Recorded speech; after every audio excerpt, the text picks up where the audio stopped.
أعوذ بالله من الشيطان الرجيم بسم الله الرحمن الرحيم السلام عليكم ورحمة الله وبركاته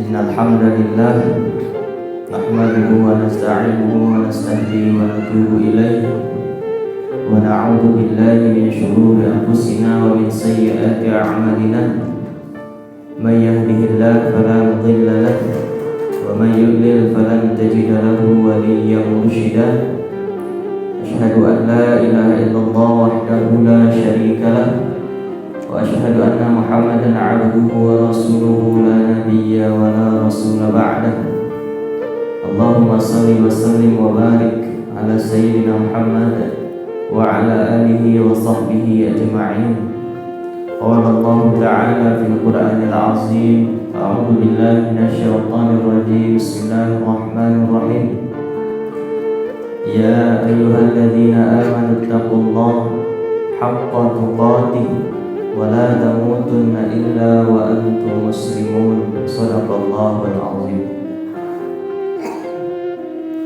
Sama-sama kita hormati pengurus Masjid Muhsinin, kemudian alim ulama, nenek mama, cewek pandai, bapak-bapak, ibu-ibu, sidang jemaah salat tarawih yang insya Allah dimuliakan oleh Allah, serta pendengar dimanapun berada.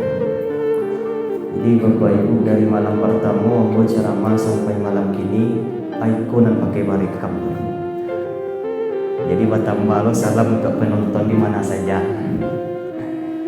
Alhamdulillah Bapak Ibu, bersyukur kita kepada Allah sampai malam hari ini Allah senantiasa berikan nikmat, Allah sehatkan badan, Allah tanamkan keimanan sehingga kita mampu memaksimalkan ibadah. Siang hari kita berpuasa menjaga diri dari makan, haus dan syahwat kita. Lalu malam hari Bapak Ibu kita dirikan malam Ramadan dengan beribadah kepada Allah. Tanpa terasa malam ini kita sudah memasuki malam yang kabar kini di Sukoma. Berapa? 7 menit. Lah malam nangka 7 menit. Berarti Bapak Ibu labiah pulau separuh Ramadan kita jalani. Ramadan hanya tinggal kurang dari 2 minggu. Hari Kamis besok, Kamis cek lain akan ditetapkan nanti sidang isbat dan segala macamnya, maka Ramadan akan berlalu.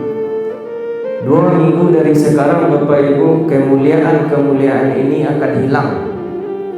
2 minggu dari sekarang keutamaan lipat ganda pahala itu akan hilang.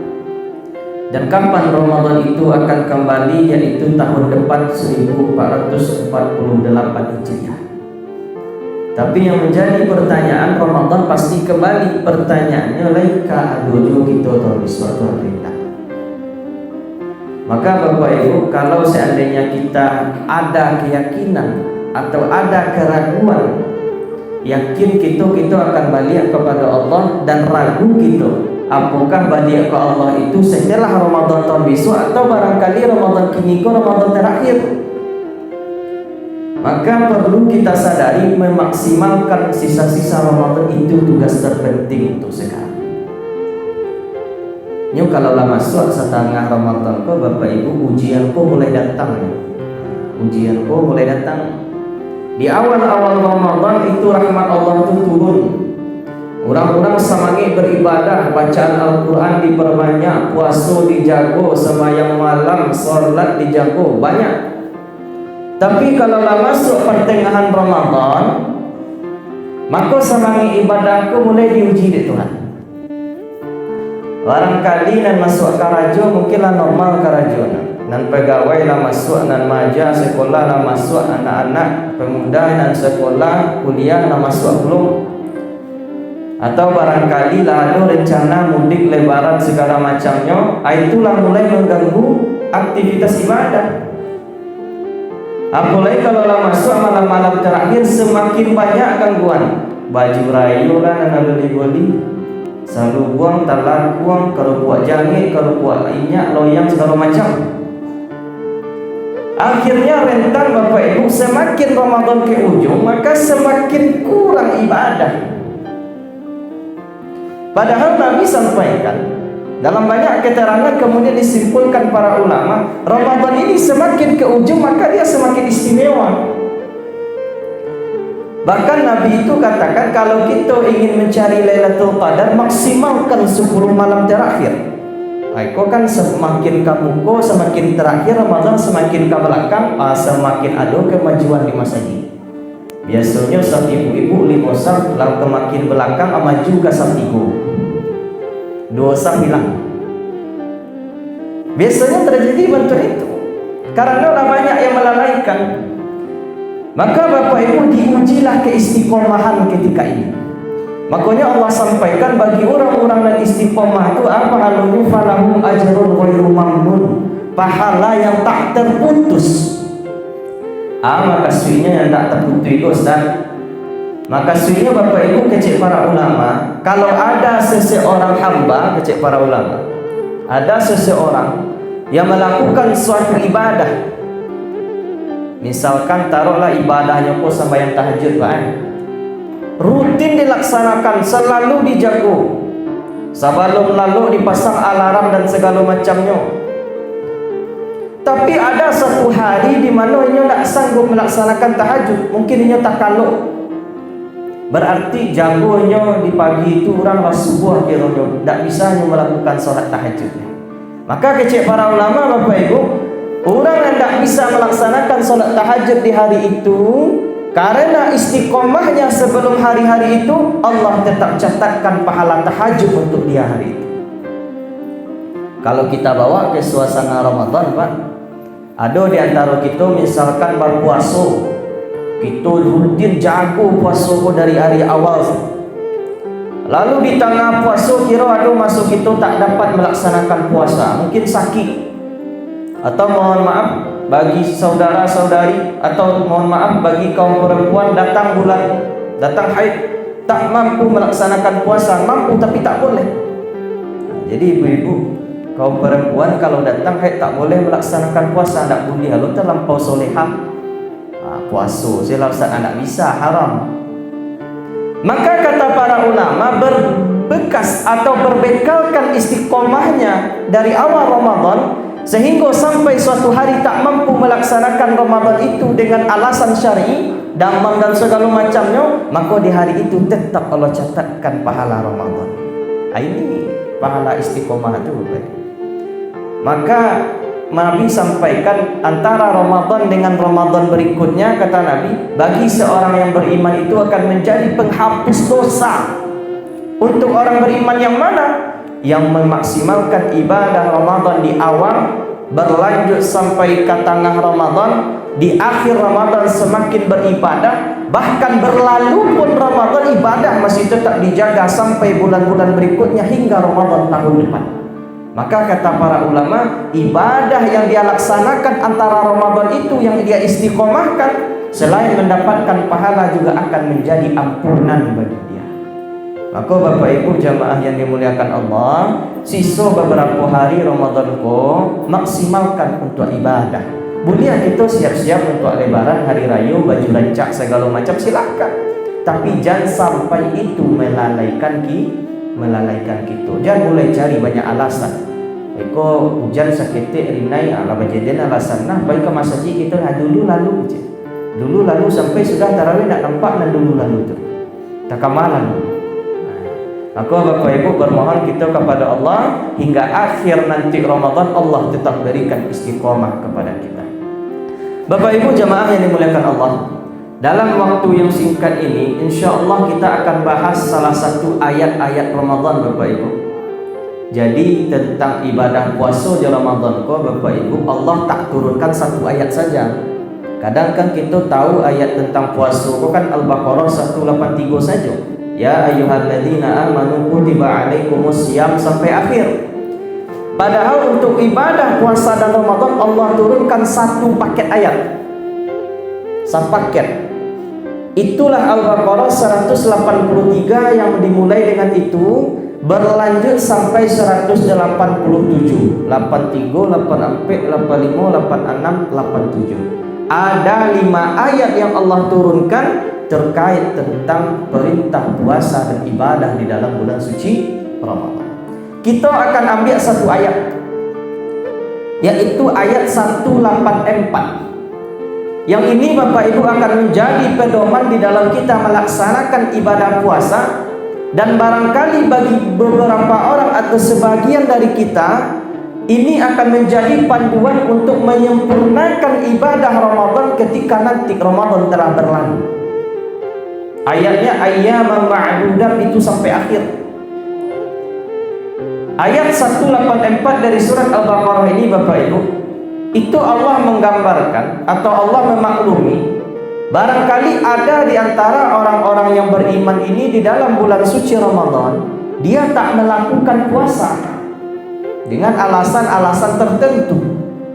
Kan kadang ya Bu, kadang kita tak sanggup melaksanakan puasa atau batal puasa, atau bantu tadi yang pasti bagi perempuan tiba haid sehingga tak melaksanakan ibadah puasa.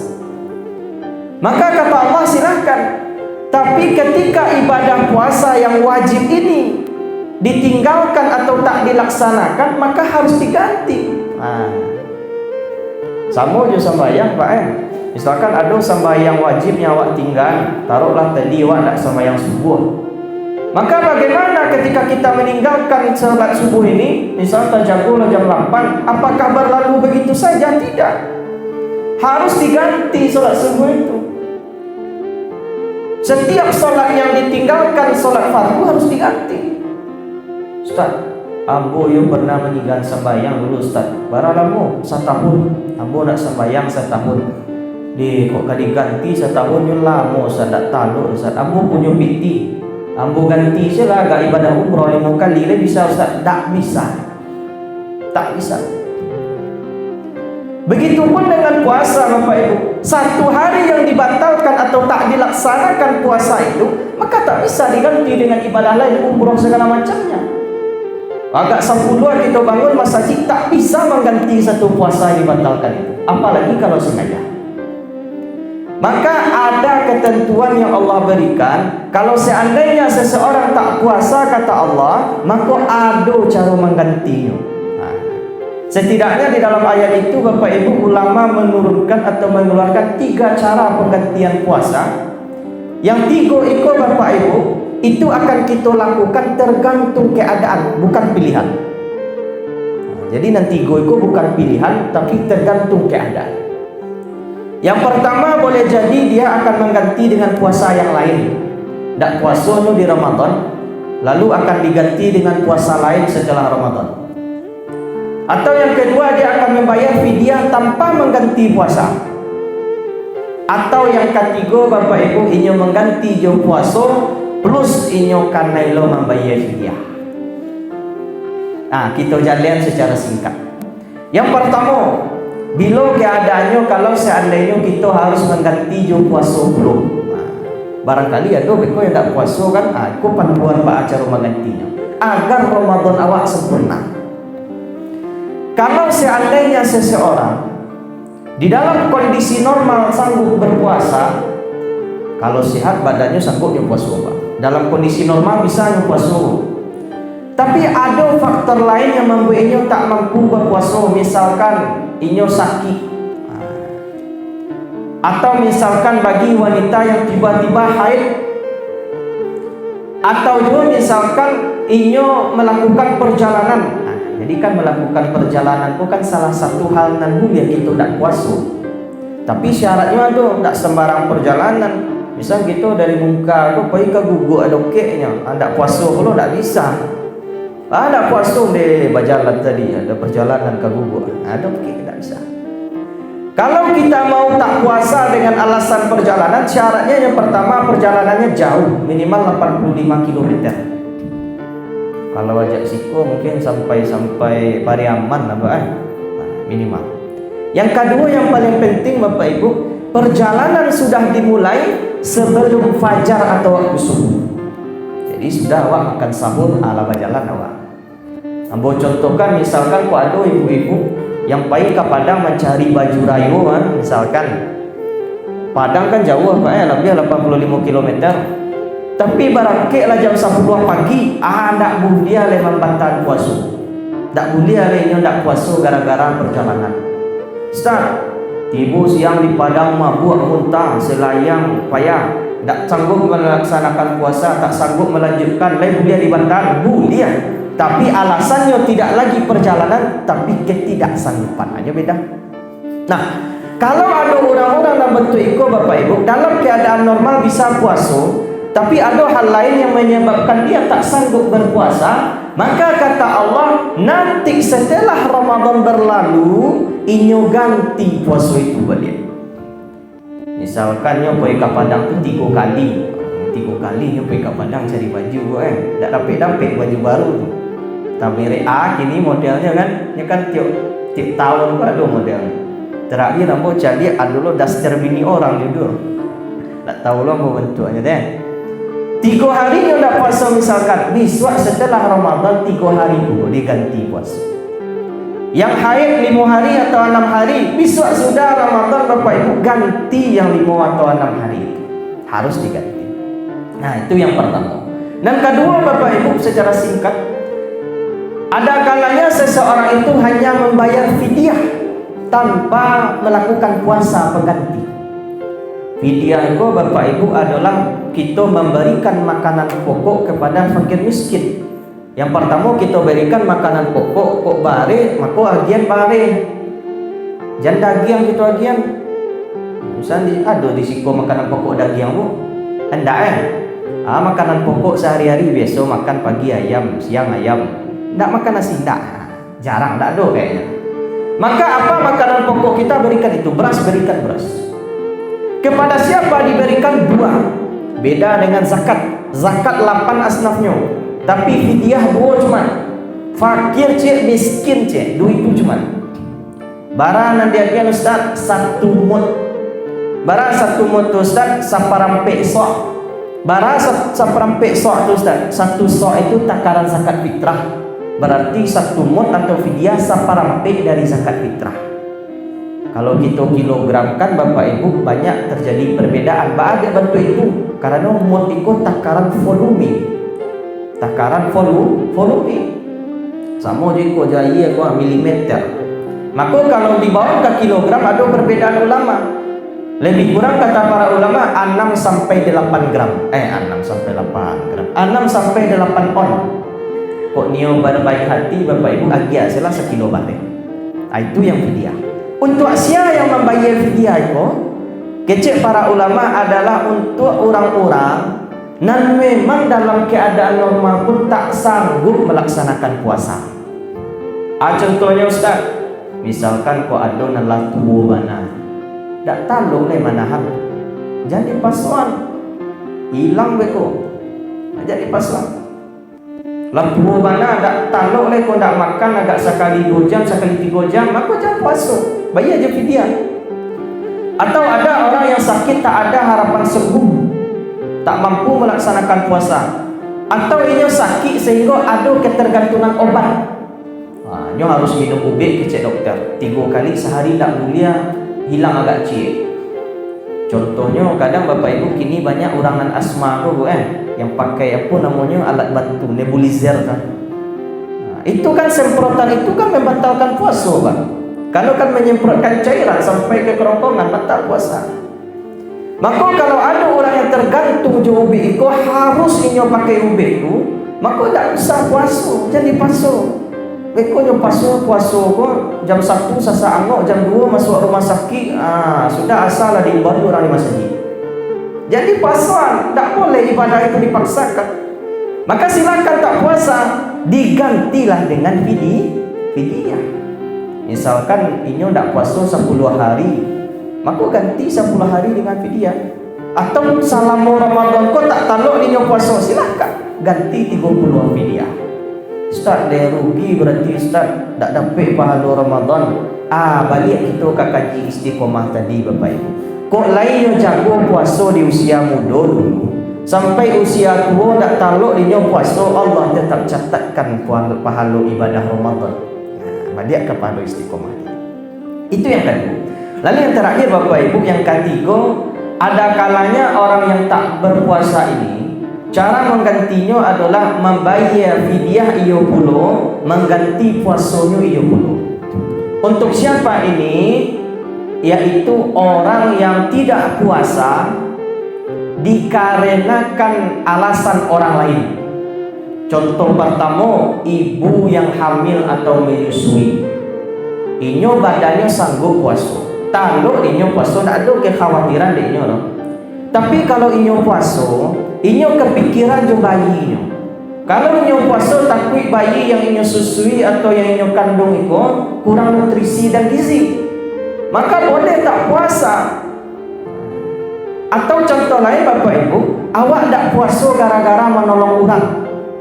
Contohnya Ustaz, misal di siang tengah puasa tiba-tiba kebakaran rumah tetangga. Awak siang-siang kan sedang hilang-hilang latih mana Pak? Sedang hilang mana tanah? Tetangga kebakaran, jadi pendiam saja, bantu cari air. Ustaz, air jauh Ustaz. Bagaimana cara mengambil air jauh awak puasa? Ambil saja. Walaupun akhirnya batal puasa adik latihan Bapak Ibu. Boleh seperti itu? Boleh. Karena menyelamatkan orang itu hukumnya fardu kifayah.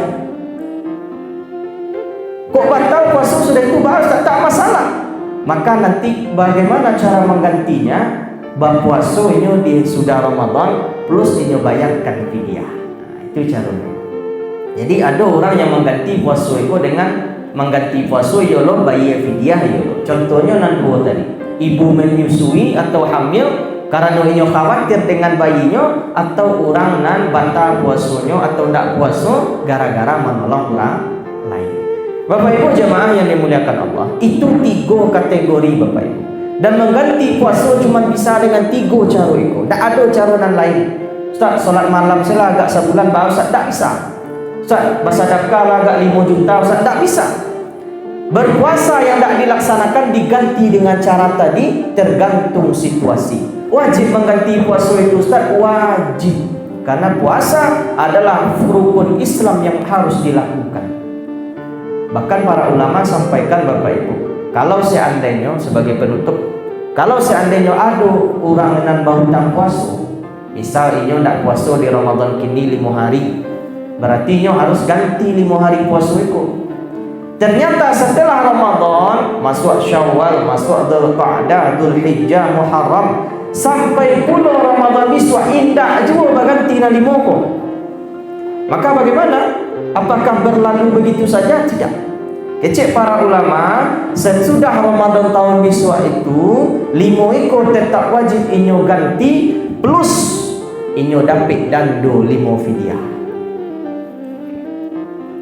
Ramadan tahun cek lain tak juga ganti, nan 5 tetap wajib diganti, fidyah tambah lo 5 lain lah 10. Kok 10 tahun tak diganti nan 5 kok Bapak Ibu, berarti tahun kasabalik inyo wajib ganti 5 puasa plus membayarkan 50 fidyah.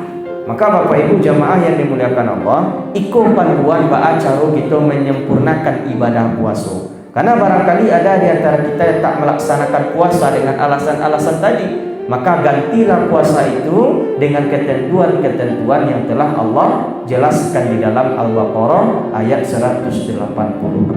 Barangkali Bapak Ibu jamaah itu saja yang bisa kita sampaikan.